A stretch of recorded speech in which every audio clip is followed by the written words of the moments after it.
अस्सलाम वालेकुम, मैं हूं आपका मेज़बान अदनान हैदर। मेरे साथ मौजूद है एंकर पर्सन और सहाफ़ी मोना आलम साहब। मोना साहब बहुत शुक्रिया वक्त देने के लिए। पीजे मीर साहब मेरे साथ। मीर साहब बहुत शुक्रिया वक्त देने के लिए। और शायद रिन साहब टेलीफोन कॉल से कोयटा से हमारे साथ होंगे। पीजे मीर साहब, मैं ना जब वो हम स्कूल और कॉलेज में थे तो बड़े फ़ख्र से हम बताया करते थे एक दूसरे को, और इस पर बड़ा प्राउड फील करते थे और शायद अभी भी हम सब करते हैं कि दुनिया की बेस्ट इंटेलिजेंस पाकिस्तान के पास है, और पाकिस्तान इस्लामिक दुनिया का पहला एटमी मुल्क है और पाकिस्तान के पास एटमी असासे हैं। पाकिस्तान दुनिया के उन चंद ममालिक में से, चंद को गिने चुने मुल्कों में से, जिसके पास मिसाइल टेक्नोलॉजी है। सर, उसी मुल्क का प्राइम मिनिस्टर, सियासी इख्तलाफ लाख हों एक दूसरे से, but he is the prime minister of Pakistan. दुनिया भर में उसको प्राइम मिनिस्टर ऑफ पाकिस्तान कहा जाता है, जिसका नाम शहबाज शरीफ है। हर कोई उसे प्राइम मिनिस्टर मानता है। सर, उनकी जो ऑडियो कॉल्स हैं सर, वो ऑन सेल हैं, आप ख़रीद सकते हैं। कोई मोर देन कितनी उसने लिखी है, 100+ फाइल्स हैं वो बंदा कहता है जो बेचना चाहता है। जिस मुल्क के वज़ीर आज़म की ऑडियो कॉल्स पॉलिसी पे, सियासी और कौमी मफाद पे गैर महफूज हों, क्या कहेंगे उस मुल्क और उस मुल्क के वज़ीर आज़म और उस मुल्क के सिक्योरिटी सिस्टम पे? सर अदनान, सबसे पहले तो ये जो आदमी बेच रहा है इसको अरेस्ट कर देना चाहिए, क्योंकि ये ब्रीच ऑफ सिक्योरिटी है, जो आपने बिल्कुल राइटली पॉइंट किया है। अब द क्वेश्चन आता है कि चलो आज शहबाज की निकल गई हैं, कल इमरान की भी निकल आएंगी, नवाज की भी निकल आएंगी, सबकी निकल आएंगी। तो अगर ये प्रेसिडेंस हमने इसको छोड़ दिया यहाँ और इसको भी, वो कहते हैं ना, निप इन द बड, उसको नहीं कंट्रोल किया, तो ये बहुत सीरियस एक मैं समझता हूँ ब्रीच है। क्योंकि यहीं कैबिनेट के बड़ी सीक्रेट मीटिंग्स भी होती हैं, प्राइम मिनिस्टर्स होते हैं, अपने मेंबर्स के साथ बड़े कॉन्फिडेंस में बात करते हैं और कई चीजें नहीं निकलती हैं। आर्मी चीफ्स की भी इनकी मुलाकात होती है, प्राइम मिनिस्टर्स की। तो अगर ये एक दूसरे की बात आगे निकल जाती है, आई डोंट नो कि इसके अंदर चीफ ऑफ आर्मी स्टाफ की कॉन्वर्सेशन है या नहीं है, but this is a serious breach. लेकिन ये सीरियस ब्रीच मैं बिल्कुल कैटेगोरिकली कहूंगा, ओपनली कहूंगा, हमारी इंटेलिजेंस इसके अंदर मुलव्वस नहीं है, क्योंकि हमारी इंटेलिजेंस ये काम नहीं करेगी, क्योंकि प्राइम मिनिस्टर हमारी इंटेलिजेंस का भी है और हमारी पूरे मुल्क का है। मीर साहब, so, ये तो आपकी बात को मैं इंडोर्स करता हूं, और अगर मैं आपकी बात को इंडोर्स करता हूं तो फिर तो एक और सवाल जन्म लेता है कि इतनी निकम्मी और नाअहल है ये इंटेलिजेंस कि प्राइम मिनिस्टर का सबसे सिक्योर ऑफिस, वहां से अगर ऑडियो कॉल्स, ऑडियो गुफ्तगू अगर लीक हो जाती है, कोई बग कर लेता है, तो फिर तो उनकी परफॉर्मेंस पे सवालिया निशान है। ये तो उससे बड़ा इल्जाम है उनके ऊपर, उनकी नाअहली का जो क्वेश्चन बनता है। मैं 15 साल, कम से कम 15 साल हो गए, मैं कहता रहा हूं और कह रहा हूं, हमारी इंटेलिजेंस एजेंसीज को अपग्रेड करो, खुदा के लिए इनको टॉप ऑफ द लाइन इनको इक्विपमेंट दो। क्योंकि मैंने अभी एक शो में भी कहा है कि मैं एक आर्मी चीफ को मिला, कोई 4 महीने हो गए। तो जब मैं इधर जा रहा था तो उनके एडीसी ने अंदर कहा कि सर आप फोन बाहर रख दें, और जब वो खुद आए उन्होंने खुद अपना फोन बाहर रख दिया। क्यों? क्योंकि आपकी जो मॉनिटरिंग है सबसे ज्यादा ये सीआईए करती है। सीआईए ने हर जगह अपने अपने ये मॉनिटरिंग सिस्टम्स लगाए हैं, और वो हमारी इंटेलिजेंस को भी काउंटर करती है, हमारे जो अपने प्राइम मिनिस्टर्स हैं और जो इम्पोर्टेंट लोग हैं उनको भी ये करती है। अब क्वेश्चन है कि हमने इसके तोड़ पे क्या किया है। डोंट फॉरगेट, ये जो आपका जो अमेरिकन इलेक्शंस जो हुए हैं, क्या उसमें स्कैंडल निकला था कि उसके अंदर रशियंस हैक करके अंदर चले गए थे उनके सिस्टम्स के अंदर। सो ये सारी दुनिया के अंदर होता है, और हमने आपने बिल्कुल सही कहा, हमने अपनी इंटेलिजेंस एजेंसीज को अपग्रेड करना है, right up to the mark. उनको ऐसी कोई, उनके अंदर कोई कमी पेशी नहीं होनी चाहिए कि उनकी परफॉर्मेंस में कोई कहीं हमें कोताही नजर आए। सो बेसिकली एक तो ये पॉइंट है। दूसरा पॉइंट ये है कि जो भी आप करते हैं, ये जो अमेरिकन हैं ये 10 हाथ आगे होते हैं, तो हमें वो कहते हैं ना, ऑन द कॉन्स्टेंट मूव ये करना चाहिए। यही वजह है कि उनकी इंटेलिजेंस एजेंसी ने, मैं आपको रेफरेंस भी दे देता हूँ, ये जो शकील अफरीदी, इसको जेल ब्रेक करके उन्होंने निकालना पड़ा उधर से, पेशावर जेल से। पूरा इनका प्लान बन गया क्योंकि अंदर कोई आदमी था। तो आज प्राइम मिनिस्टर हाउस के अंदर भी कोई ना कोई जरूर होगा जो कि मुलव्वस होगा, और ये जो इंफॉर्मेशन है ये इनका रूट्स ये आगे गई है। बिल्कुल ठीक। मैं समझता हूँ कि एक तो आप अपने सिक्योरिटी स्टाफ को इतना this is a question mark, very right, very right. Mona Alam साहिबा, क्या समझती हैं आप कि क्या इतना ही गैर महफूज है वज़ीर आज़म पाकिस्तान का ओहदा और वज़ीर आज़म हाउस भी? और क्या वो जो बार बार सोशल मीडिया में बात की जा रही है कि प्राइम मिनिस्टर ऑफिस पूरा का पूरा बग्ड है, मतलब this is a question mark for Pakistan national security as well? जी देखें अदनान, मेरा भी यही ख्याल है कि ये बहुत एक ऐसी चीज़ है जिससे जहन सख्त रह गया है हमारा कि ये हुआ कैसे है, कहाँ से आई है। इनिशियली जब ये अब तो सुनने में आया है, जो आप हवाला दे रहे थे, 100 GB का सुना है डेटा है, और उसमें सिर्फ टीजर के तौर पे, जैसे फिल्मों के टीजर नहीं आते वैसे उन्होंने टीजर के तौर पे ये मजाक बनाकर ये कुछ वीडियोस रिलीज की हैं, और उन्होंने कहा है कि अगर वो बिड भी कर रहे हैं कि अगर आपको ये पूरा 100 GB का डेटा चाहिए तो उसकी उन्होंने एक खास प्राइस बताई 180 है। BTC 180 BTC आप देंगे तो आपको पूरी 100 फाइल्स वो दे देगा। 100+ हैं शायद। जी, तो लूट सेल है ये, कोई उनको बोले, कोई उनसे जाहिर है वो बिल्कुल आलू प्याज के भाव ताव भी उनसे होंगे कि जी इसके साथ इतनी फ्री दे दें, आलू के साथ तो धनिया भी फ्री दे दें। ये बहुत I am sorry to use this word, लेकिन ये इनक्रिमिनेटिंग है। और आप सही कह रहे हैं, हमारे सिक्योरिटी अपैरेटस पे भी इसके ऊपर बहुत संगीन सवालात इसके बाद आते हैं। जब ये नहीं हुआ था ये इंकिशाफ कि जी अब आप इनको 100 GB का डेटा आप ले लें, इतने पैसे दें और ये डेटा ले लें सारा, उससे पहले आपको याद है कि जब गुज़िश्ता रात ये तमाम चीज़ें सरफेस होना शुरू हुई है, तब इनिशियली हम लोग ये कह रहे थे कि शायद ये जो हुकूमत है इसके हवाले से या इसके खिलाफ हवाएं तब्दील हो गई हैं। जिन हवाओं के रुख की बातें की जाती थी, ऐसा मालूम हो रहा था कि शायद जो लोग खान साहब की अभी तक ऑडियो लीक कर रहे थे और शौकत तरीन की और जो फॉर्मर फर्स्ट लेडी के हवाले से ऑडियो लीक कर रहे थे, अब वही लोग इनकी ऑडियो लीक कर रहे हैं। एक ऐसी बात कल से सरफेस हो रही थी, और उसी की वजह से हमने देखा कि गुज़िश्ता रोज जब खान साहब ने ऐलान करना था कि वो अगला लॉन्ग मार्च कब कर रहे हैं और धरना कब दे रहे हैं, तो उनके बहुत सारे लोग ये कह रहे थे कि जी इस वजह से उन्होंने नहीं किया ये ऐलान, क्योंकि इस खुसूस ऑडियो लीक से खान साहब को काफी हौसला मिला और उनको ऐसा लगा कि शायद अब इनके खिलाफ भी हवाओं का रुख ऑटोमेटिकली हो गया है, तो मैं क्यों वो काम करूं जो कि अब खुद हो रहा है। तो ये एक इम्प्रेशन है जो कल मिला।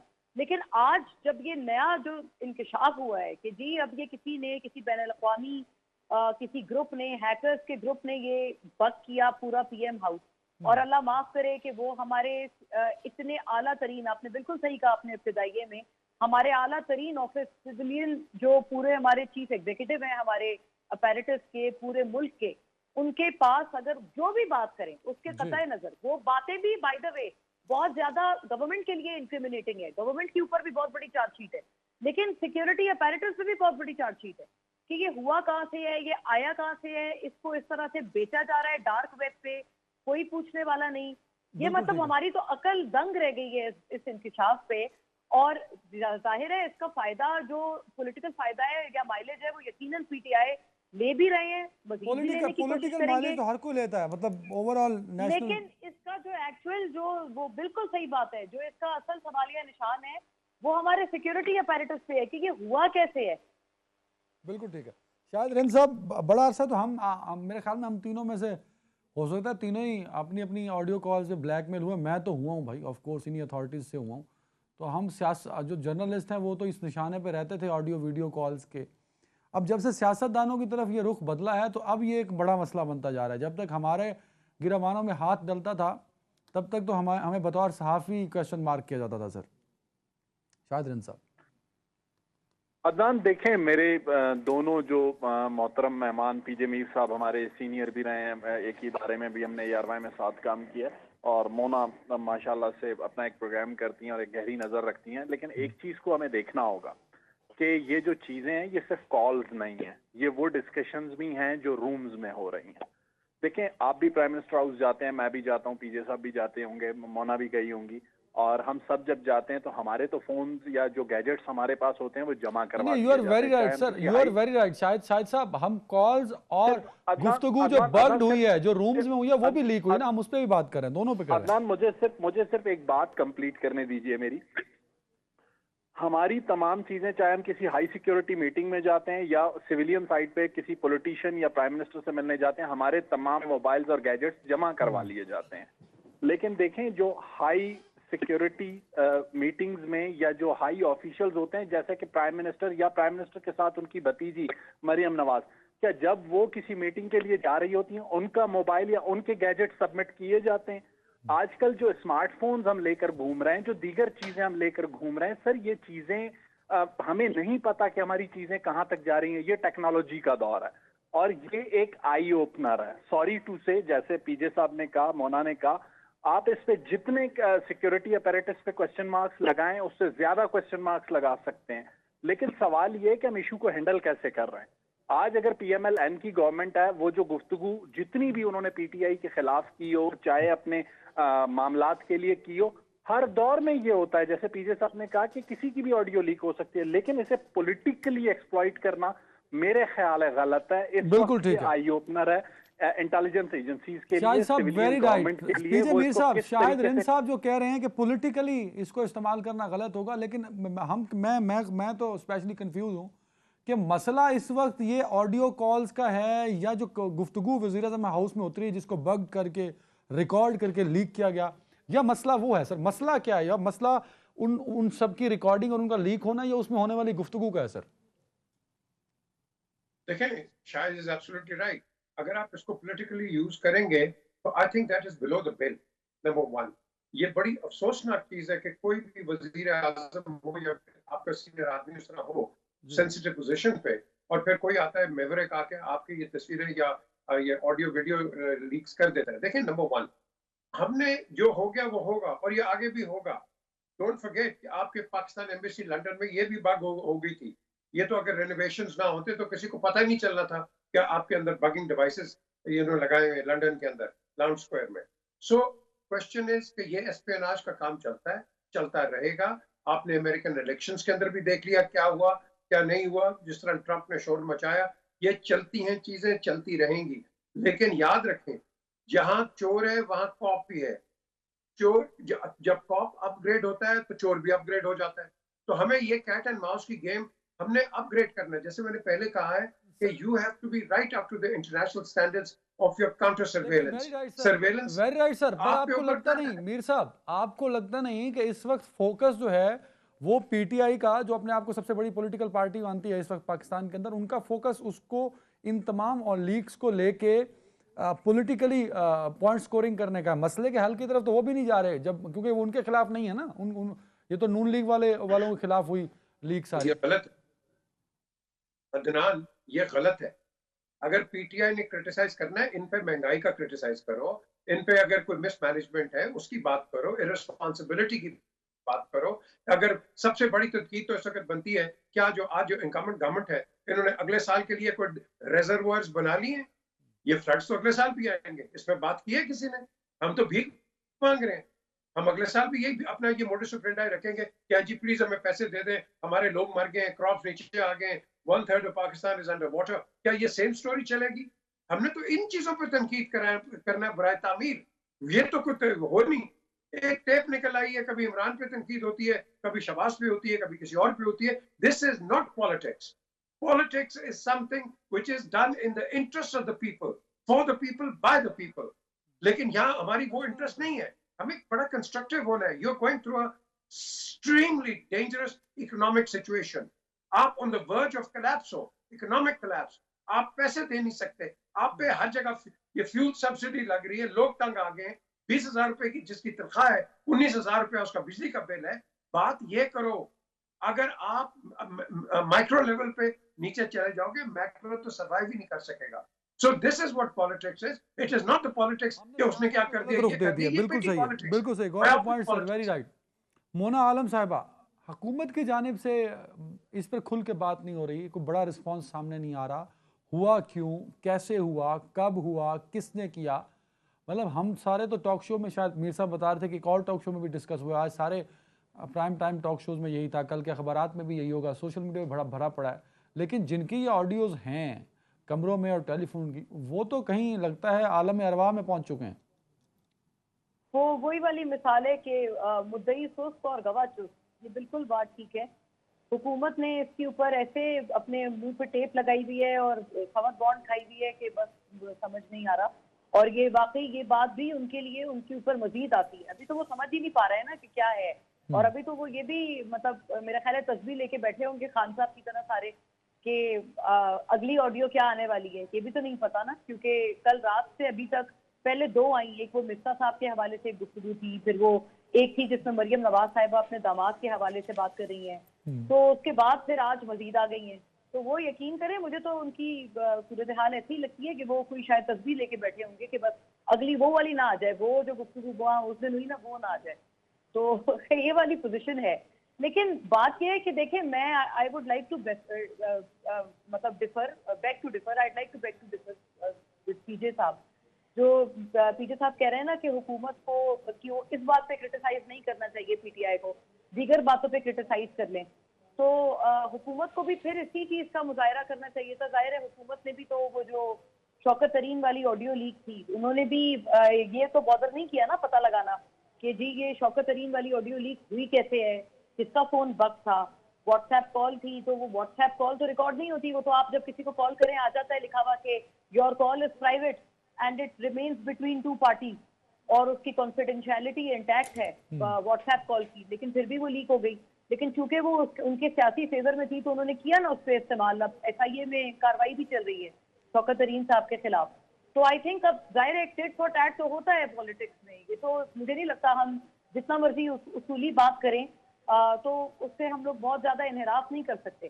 क्योंकि ये बात जब भी, अगर आप ये 2 मिनट को सोचें कि अगर ये सबकी ऑडियोज होती जब प्राइम मिनिस्टर हाउस में या प्राइम मिनिस्टर ऑफिस में इमरान खान बैठे थे, तो क्या ये लोग उस वक्त इसके ऊपर अभी इन्होंने आसमान सर पे ना उठा लिया होता? फिर तो प्रेस कॉन्फ्रेंसेज इतनी हो रही होती कि आपका ये शो भी कट चुका होता रात के 10 बजे, और अभी प्रेस कॉन्फ्रेंस पे बैठी होती वजीर इत्तलात साहिबा और उनके तमाम हमरा उनके दीगर गुजरा। इतनी तो खामोशी की अभी वजह क्या है वैसे मोना इतनी खामोशी की वजह क्या है? क्योंकि आपने अपना जर्नलिस्टिक करियर बड़ा क्लोज गुजारा है प्राइम मिनिस्टर ऑफिस के, प्रेसिडेंट ऑफिस के, वॉकिंग डिस्टेंस रहा हमेशा से। कर रही हूँ अरदान के उसमें यही वजह है कि अभी तो वो लोग तस्वीर पकड़ के बैठे होंगे हाथ में कि वो वाली ऑडियो ना आ जाए, वो वाली ऑडियो ना आ जाए जो हमने उस रोज बात की। अब बहुत सारी बातें होंगी आपके, देखें ये तो बहुत एक मतलब टिप ऑफ द आइसबर्ग है ना, जो अभी तक बातें सामने आई हैं कि जी दामाद का और दामाद को वो प्लांट लगवा दें और ये करवा दें। ये भी बाय द वे बहुत मतलब संगीन बातें हैं। ये प्राइम मिनिस्टर हाउस ये खाला जी का घर तो नहीं है किसी का कि अल्लाह माफ करे कि वहां पर आप अपने दामादों को ऑब्लाइज कर रहे हैं, ये वाली बातें हो रही हैं। ये है बहुत संगीन बातें। मैं ये नहीं कहती कि इन पे पॉलिटिकल पॉइंट होने नहीं चाहिए या उनमें कोई वजन नहीं है, लेकिन ये बात दुरुस्त है कि अभी इस वक्त जो प्राइमरी मुद्दा है वो ये है कि ये हुआ कैसे है। शाहिद रन साहब, जो मोना फरमा रही हैं ये हुआ कैसे है, ये सवाल तो शायद हमें आज से 5 साल पहले पूछ लेना चाहिए था जब पहली ऑडियो वीडियो आई होगी, बट हुआ कैसे पे तो कोई नहीं जा रहा, और ना मुझे लगता है कि बाद में भी कोई जाएगा। तहरीक इंसाफ वाले अपनी पॉइंट स्कोरिंग करेंगे और हुकूमत वक्त जो है अपने आप को उस पॉइंट स्कोरिंग, सियासी पॉइंट स्कोरिंग से बचाएगी। शाहिद साहब इसके बाद देखिए अदनान, मैं मोना के इस पॉइंट से 200% एग्री करता हूं कि इस वक्त गवर्नमेंट की तो यही पोजीशन होगी कि वो तस्बीहां क्या नफले पढ़ रहे होंगे कि अगली कोई ऑडियो ऐसी ना आए जो उनके लिए डिजास्टरस हो।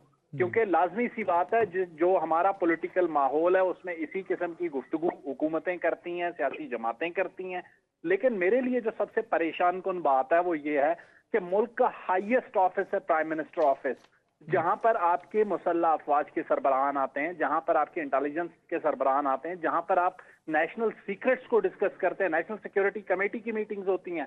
अब अगर कल चीफ ऑफ आर्मी स्टाफ या डीजीआई किसी नेशनल सिक्योरिटी कमेटी की मीटिंग में ये कहकर माजरत करें कि जी हमें यहाँ पर ये गुफ्तगू करते हुए भी नहीं पता कि ये गुफ्तगू कितनी सीक्रेट है, तो फिर हम पॉलिटिकल पॉइंट स्कोरिंग कर रहे होंगे। मोना ने जो बात की कि पीटीआई की शौकत तरीन की जो ऑडियोज आई थी, बिल्कुल उस वक्त हुकूमत को यह सोचना चाहिए था, आज हुकूमत खुद फंसी हुई है। एक चीज जो मेरे लिए मैटर ऑफ कंसर्न है वो ये है कि प्राइम मिनिस्टर ऑफिस की ऑडियो, चाहे वो कॉल्स की सूरत में हो, चाहे किसी लॉन में बैठ के या लाउंज में बैठ के गुफ्तगू की हो, ये जब बग हो सकती हैं तो what is safe in my country.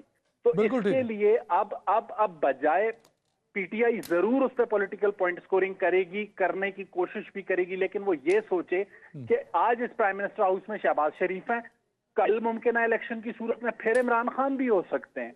इस वक्त क्वेश्चन ये है कि आपने इस चीज को रिकवर कैसे करना है, इसको मुंह कैसे देना है, इसको रोकना कैसे, इसके लिए आपको काम करने की जरूरत है। देखें ये कलेक्टिव काम होगा, शायद सब किसी एक ने नहीं करना। एक ब्रेक है, टेक्नोलॉजी की बुनियाद पे लड़ी जा रही है और ये उसकी मिसाल है। एजेंसीज के प्रिंसिपल हैं, क्या उनसे सवाल होगा ब्रेक के बाद।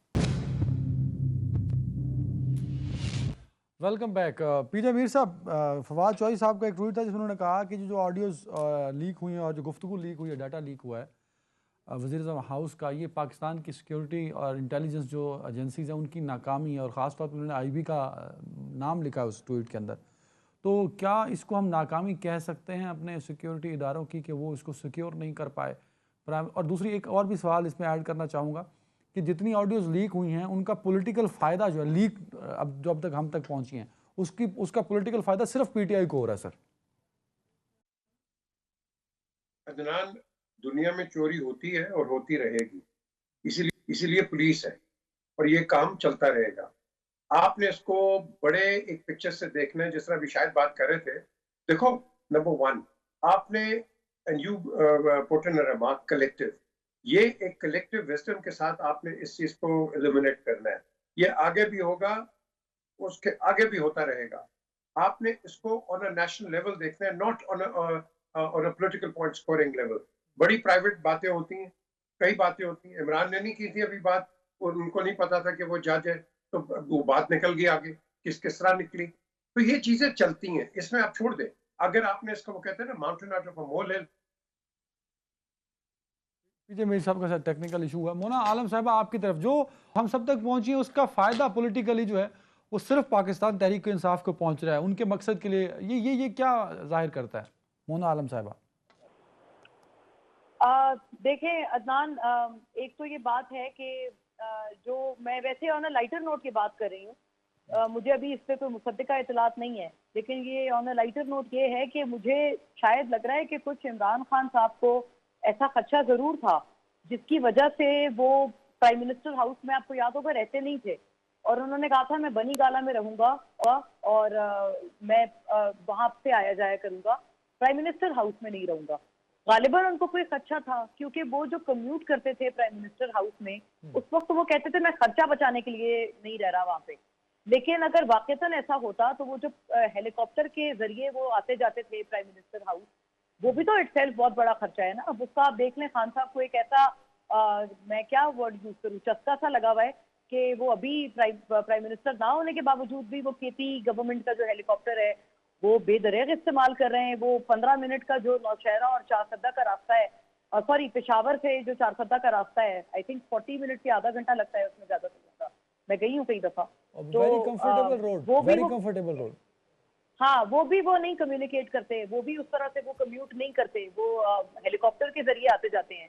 तो कहने का मकसद ये कि वहां पर उनका प्राइम मिनिस्टर हाउस में ना रहना, शायद मे भी उनको कोई ऐसा खर्चा था, क्योंकि जो वो पहले बात करते थे ना कि मैं खर्चा बचाने के लिए रह रहा हूँ वहां पे अपने घर पे, मेरा ख्याल है वो दुरुस्त नहीं है बात इंटायरली। तो और ये जो बात अभी आप कर रहे हैं कि जाहिर है सिक्योरिटी अपैरेटस पर सवाल है, सारी बातें हैं हुकूमत की। मेरा ख्याल है अगर हम मदद करना चाहें तो हुकूमत ये बात जरूर कह सकते हैं और सेफली कह सकते हैं, क्योंकि वो तो ये कहते हैं कि तमाम जो बैनुल अक़वामी एजेंसीज हैं वो तो दरअसल इमरान खान साहब की पसंदीदा हैं और वो उनको लाना चाहती हैं पावर में पाकिस्तान में वापस। तो वो तो ये कह सकते हैं कि भाई देखेंगे इमरान खान साहब को इसका फायदा हो रहा है। जो आपने सवाल किया ना, वो गालिबन इसी सवाल को यूज कर सकते हैं अपने आने वाले मुतवक्का नैरेटिव में या बयानिए में कि जी वो देखा ना, इमरान खान साहब असल में डार्लिंग ऑफ द वेस्ट है, असल में वो है मगरिब के चहीते लीडर पाकिस्तान के, इसीलिए वो ऐसी ऑडियो लीक अप कर रहे हैं तमाम लोग जिससे फायदा इमरान खान को हो रहा है और हुकूमत बदनाम हो रही है। तो वो ये बात कर सकते हैं और ये बयानिया मुझे लगता है उनके लिए काम कर सकता है। लेकिन इन एसेंस जो हम बात पहले कर चुके हैं फर्स्ट 2 राउंड्स में, वो एक्चुअल सवाल है कि ये हुआ कैसे है, किसने करवाया है, किसकी कनाइवेंस थी। और जब ये हो चुका है और मतलब बिल्कुल प्याज टमाटर के भाव हमारे ऑडियो, सीक्रेट तरीन जो हमारी ऑडियो हैं और सबसे highest office of the country, उनकी चीजें, उनका डेटा ऐसे पड़ा हुआ है, बिकने को तैयार है, कोई भी आए मुंह बोली अपनी मतलब आप कीमत लगवाएं और आप फिर ले जाएं। तो ये एक शर्मनाक चीज है, ये स्टेट हमें ये चीज शर्मसार करेंगे। मीर साहब, आपकी आवाज ड्रॉप हुई थी सर, जरा आप कमेंट कीजिएगा। जो मोना साहबा ने बात की, मुझे याद है कि प्राइम मिनिस्टर जब इमरान खान थे वो अहम मीटिंग्स ना लॉन में किया करते थे प्राइम मिनिस्टर ऑफिस के, और जितनी मर्जी गर्मी होती थी, पसीनो पसीनी हो रहे होते सन, लेकिन बाहर बैठे होते सन। अच्छा, फिर वो एक और काम करते थे कि अगर डीजी ISI से मिले हैं वो एक दरख्त के नीचे, तो आर्मी चीफ से मिलने के लिए वो किसी दूसरे दरख्त के नीचे बैठ जाएंगे, और किसी और खास के लिए वो किसी तीसरे दरख्त। उन्हें कहा जाता था कि सर बाहर धूप पै रही है तो छा नहीं रही, वो कहते फिर भी बाहर बैठना मैं। तो ये बड़ा इंपॉर्टेंट है जो हाईलाइट किया मोना ने। देखिए, Imran is not the only one, ये सब करते हैं, ये सारों ने किया हुआ है।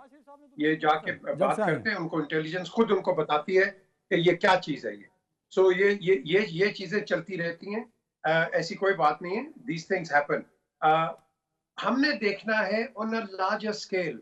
हम सोच रहे हैं in a very myopic manner, we got to get out of this. ये एक बहुत बड़ा सिक्योरिटी ब्रीच है, और सिक्योरिटी ब्रीच पे अब कई लोग कहेंगे इस पर बात नहीं हो रही। भाई वो क्यों बात करें? I am sure whatever necessary measures have to be taken, वो आपके जो सिक्योरिटी चीफ्स हैं, सिक्योरिटी के जो इंचार्जेस हैं, वो उस पे कर रहे होंगे काम।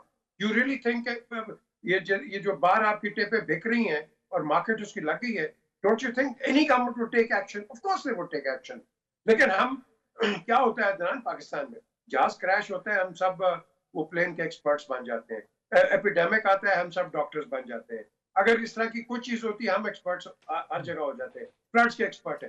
भाई सिक्योरिटी को अपना काम करने दो, हर इदारे को अपना काम करने दो। जस्ट डोंट, वो कहते हैं ना, put your foot into something which you don't understand. Mir साहब वेरी राइट। हम ये नहीं कह रहे हैं कि हम एक्सपर्ट हैं सर, पर सवाल ये है कि हम ये सवाल तो पूछ सकते हैं कि हुकूमती मौक़िफ़ क्यों नहीं आया अभी तक। हिंदुस्तान का जहाज गिरा, हिंदुस्तान का पायलट पकड़ लिया हमने, उन्होंने भी आके एक प्रेस कॉन्फ्रेंस में बता दिया था जर्नलिस्ट को, भले जवाब नहीं दिया था, तो उससे बड़ा नुकसान तो नहीं है ना। गवर्नमेंट को चाहिए बता दे right, because it is a national interest, it is not of a party interest. ये बिल्कुल बनता है, बट लेट द गवर्नमेंट और whatever the security agencies brief them, let them come out and tell us. हम वो कहते हैं ना, premature एक perception create कर देते हैं which shows we are going towards being a failed state.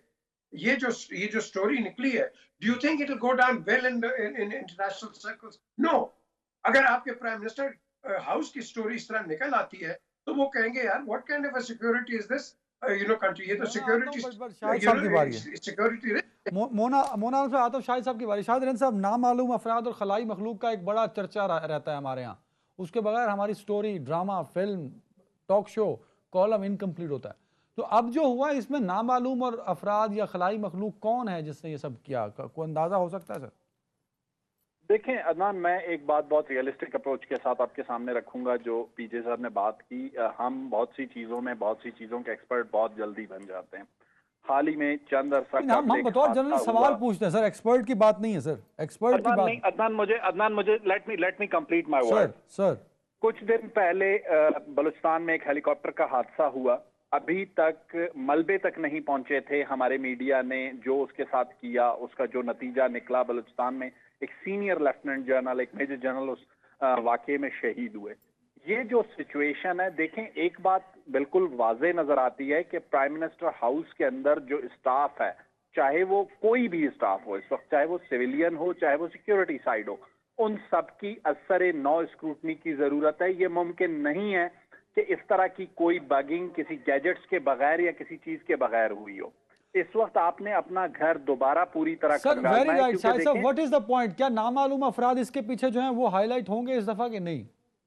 देखिए अदनान, आप और मैं परसेप्शन क्यों क्रिएट कर रहे हैं कि नामालूम अफराद और फलाना। एक चीज वाजे रखें कि जो चीजें बाहर आई हैं उसके लिए किसी इंसान का इस्तेमाल हुआ है, चाहे वो इंसान एक छोटे दर्जे का मुलाजिम हो या बड़े दर्जे का मुलाजिम हो, आपने उसको डिग आउट करना है। इस वक्त आपके लिए सबसे बड़ा सवाल ये है कि आपने इस स्टोरी को अनफोल्ड इसलिए करना है कि कल कोई हेड ऑफ द स्टेट आपके हाईएस्ट ऑफिस में, प्राइम मिनिस्टर ऑफिस में आपसे मिलने से कतराएगा। जिन लोगों से आपकी गुफ्तगू होती है, चाहे वो दोस्त ममालिक होते हैं। मैं जैसे पीजे ने बात की कि जो दरख्त के नीचे बैठने वाली आपने बात की या मोना ने बात की, मैं आज आपको बताता हूं, आज से कुछ अर्सा कबल बलूचिस्तान के बहुत ही बड़ी उम्र के बुजुर्ग वजीर आला के साथ हम बैठे थे और कुछ गुफ्तगू हो रही थी हिसास नौइयत की, तो उन्होंने टीवी की आवाज को कंप्लीटली फुल कर दिया। तो मैंने कहा हमें आपकी बात नहीं समझ आएगी। उन्होंने कहा जो गुफ्तगू मैं कर रहा हूँ वो मेरे लिए भी खतरनाक है। तो ये चीजें पॉलिटिशियंस या जो हुक्मरान है उन्हें पता बिल्कुल करनी चाहिए। मोना साहब जल्दी से कमेंट कर देंगे, ब्रेक के बाद हम इमरान खान पे बात करेंगे, उनके एहतजाज पे जल्दी से। जी, मैं बस अदनान ये करना चाह रही थी कि एक और वजह जो है बहुत बड़ी हुकूमत क्या इस पे कोई जवाब ना आने की, वो ये है कि हुकूमत तो हर वक्त मुल्क में होती नहीं है। मुल्क में होता कौन है? मतलब इस वक्त वो जो UNGA सेशन चल रहा है, बाकी सारे मतलब जो इमैनुअल मैक्रोन जैसा आदमी वो वहां पर अकेला गया हुआ है, फ्रेंच प्रेसिडेंट और जो भी आप नेम इट, मतलब बड़े बड़े लीडरान वहाँ अकेले आए हुए हैं, हमारे 5-5, 6-6 लोग वहाँ बैठे हुए हैं। ये तो यूएनजीए है ना, ये तो यूएनजीए है। मैं आपको बताऊं, अभी एक वजीर जो है वो कोई जापान गया हुआ है, एक जो वजीर बहुत सारे अभी इस वक्त अमेरिका में हैं, मतलब ये सारे लोग तो बाहर हैं, अलग अलग फॉरेन घर से। टूर्स, ये बात नहीं हो रही कि भाई गवर्नमेंट वो फॉरेन अपने टूर पे, पैसे से बिल्कुल गए सही हैं, करेंगे। कौम के ब्रेक, पैसे से गए हैं। और ब्रेक के बात बाद ये है इमरान कि खान आप साहब जब का एहतजाज क्या सुना।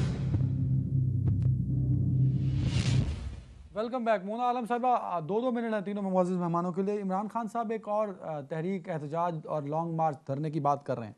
अगर वो इम्प्लीमेंट कर देते हैं, कंडीशनल सवाल है, अगर वो इम्प्लीमेंट कर देते हैं और वो कहते हैं कि 25 मई वाली गलती नहीं करेंगे, तो नतीजा क्या होगा? मोना आलम जाहिर है साहब। उनके हक में, जी अतान, जाहिर है उनके हक में होगा। और इस वक्त उनके लिए हालात बहुत अच्छे बने हुए। ये जो ऑडियो लीक भी आई हैं, ये भी हुकूमत के खिलाफ मजीद बड़े संगीन इल्जाम लेकर आई हैं। तो बहुत, वो तो आई एम श्योर वो तो इस वक्त बड़ी ट्रबल दे सकते हैं। उनके पास लोग हैं, पब्लिक है, उनकी कॉल पे लोग निकल रहे हैं। लेकिन जो वो बात कर रहे हैं ना, वो उन्होंने भी पूरी बात नहीं बताई है कि वो जो 25 मई वाली गलती, उस वक्त तो वो कहते थे कि मैंने अच्छा डिसीजन लिया है क्योंकि मैं नहीं चाहता था कि हमारे फौज के साथ हमारी कंफ्रंटेशन हो जाए, क्योंकि फौज को तलब कर लिया गया था डी चौक की प्रोटेक्शन के लिए, आपको याद होगा। तो उस वक्त वो कहते थे उनके पीछे हटने की ये वजह थी। लेकिन अब जो अगर उसको वो गलती कहकर मुखातिब कर रहे हैं, तो इसका मतलब ये है कि कुछ और बात थी जो कि उस वक्त उन्होंने नहीं बताई, और आज भी उन्होंने उसके ऊपर चुप्पी साधी हुई है। तो इमरान खान साहब की भी बहुत सारी वो चीजें हैं, वो अपने बहुत सारे पत्ते दिल से लगाकर रखते हैं, और बहुत कम पत्ते हैं जो वाजे करते हैं। बड़े कम लोगों में से आप भी शामिल हो गए उन चंद लोगों में जो ये इमरान खान साहब को सियासी गुरु मान रहे हैं कि पत्ते छुपा के रखते हैं। मौलाना साहब वाली वैसे आदत है, अल्लाह करे ऐसा सच हो। मोना साहिबा, शायद रिंद साहब, ओवर टू यू सर। बताइएगा, खान साहब के पास एक बड़ी स्ट्रॉन्ग मैन पावर है इस वक्त, स्ट्रीट पावर है इस वक्त। अगर वो एहतजाज करते हैं, लॉन्ग मार्च करते हैं, तो क्या इस हुकूमत के लिए किस तरह की मुश्किलात खड़ी कर सकते हैं? देखें, सबसे बड़ी बात यह है कि वो लॉन्ग मार्च क्यों कर रहे हैं, वो क्या चाहते हैं। इलेक्शन, देखें इलेक्शन इस वक्त अगर रियलिस्टिक अप्रोच पे, अदनान आप, मैं या मोना या पीजे जिन्होंने सिंध या बलूचिस्तान को विजिट किया हो, मैं तकरीबन 20 दिन जो है क्वेटा शहर में फंसा हुआ था।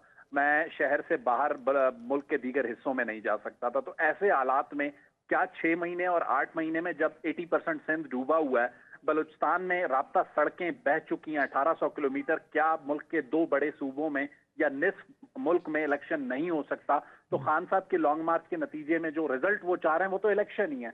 तो इलेक्शन क्या पॉसिबल है? सबसे पहला सवाल ये है, खान साहब को ये रियलाइज करना चाहिए। धरना करना, एहतजाज करना, ये उनका डेमोक्रेटिक राइट है, इसे हम नहीं रोक सकते।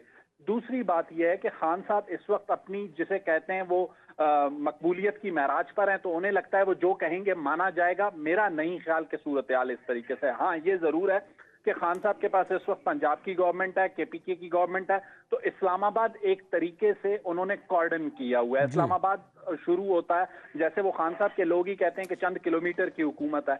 अब उस चंद किलोमीटर की हुकूमत को, सर टाइम खत्म हो गया। पीजे मीर साहब, आखिरी 2 मिनट आपके लिए भी सर। इमरान खान साहब का मकबूल होना जो शायद साहब फरमा रहे हैं, क्या उनको दोबारा वजीर आज़म बना सकता है? जरा चाहूंगा कि इस पे कंप्रिहेंसिव रिस्पॉन्स कीजिए, क्योंकि आपके पीछे जो तस्वीरें लगी हैं ना, उसमें नजर आ रहे हैं पाकिस्तान की सारी लीडरशिप, लेकिन खान साहब का फोटो नहीं लगाया आपने पीछे से। नहीं, वो भी है। अब मैं आपको बताता हूँ कि देखो, इमरान सही पॉलिटिक्स अब कर रहे हैं। पहले उन्होंने इमोशनल पॉलिटिक्स की है, अब वो प्रैक्टिकल पॉलिटिक्स कर रहे हैं। इसमें कोई शक नहीं है, he is a popular leader, उनके पास सपोर्ट है, और I am sure he will cash in on the support, proviso कि वो सारी सपोर्ट कन्वर्ट होती है इनटू अ वोट, व्हिच आपको सिर्फ इलेक्शंस के दिन ही पता चलेगा। इस वक्त मैं समझता हूँ कि जो हालात हैं वो, आप इस वक्त पूरा मुल्क जो है वो रेस्क्यू ऑपरेशंस में है, रिहैबिलिटेटेड ऑपरेशन में नहीं है। तो ये मैं समझता हूँ कि वो जो उन्होंने भी कॉल डिले कर दी है, मैं समझता हूँ नेशनल इंटरेस्ट में उन्होंने की है, अच्छा किया है। एंड आई एम श्योर ही कथा कलामी की माफी। पीजे मीर साहब, मोना कह रही है कि वो अपने पत्ते छुपा के रखते हैं। हम तो आज तक ये सुनते हैं और देखते हैं कि वो तो पत्ते शो करके सियासत करते थे, तो क्या अब बदल ली, आप इंडोर्स कर रहे हैं मोना की इस बात को? देखें, जो पहले सियासत की है और अब जो सियासत कर रहे हैं, इसमें जमीन आसमान का फर्क है। उसके अंदर, अब की सियासत के अंदर थोड़ा वो लचक दिखा रहे हैं। पहले बड़ी हार्ड एंड फास्ट, ठीक है, हर पॉलिटिशियन ये जो पत्ते होते हैं अपने पास ही रखता है। वो तो देखे ना, कभी हम सुन रहे थे आ रहे हैं जी 4 दिन, हाँ आ रहे भाई, नहीं आए। तो ये हर बंदा अपनी स्ट्रैटेजी खेलता है। But I think Imran is playing his cards to what is suited to him. But again, time will tell whether it's right or wrong. बिल्कुल सही, बहुत शुक्रिया मेरे तीनों मौजूद मेहमानों का, ख्याल रखिएगा, अल्लाह हाफिज़।